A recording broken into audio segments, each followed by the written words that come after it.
அந்த லேம்ப் ரொம்ப நாளாக எரியாமல் இருக்குமா? ஏதாச்சும் எலக்ட்ரிஷியன் கூட ரெடி பண்ணணுமா? ஆமாப்பா, நானும் சொல்லணும்னு நினச்சேன். அப்பா வர நம்ம மேல கோவமா இருக்காரு. அந்த லைட்டை ரெடி பண்ணி நல்ல பேர் வாங்க வேண்டியதா அப்பா கிட்ட. அந்த லைட் எங்க? இதுல என்ன பிரச்சனை?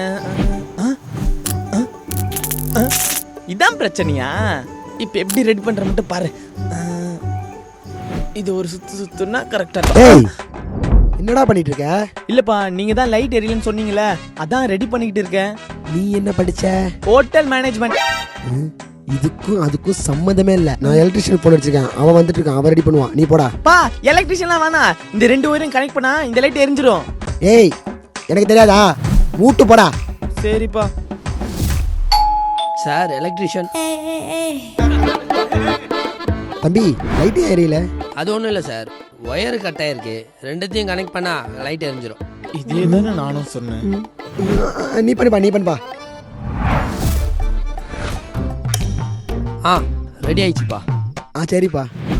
அண்ணே, எவ்வளோ ஆச்சு? லைட்டு லேபர் சார்ஜ்லாம் சேர்த்து ஒரு 800 ரூபா ஆச்சுப்பா. 800 ரூபாவா? அந்த லேம்போட விலை 500 ரூபா தானே? என்னைக்கு பெத்த புள்ளிய நம்பி இருக்கீங்க? 800 ரூபா ஆச்சா? குடுத்துருங்க.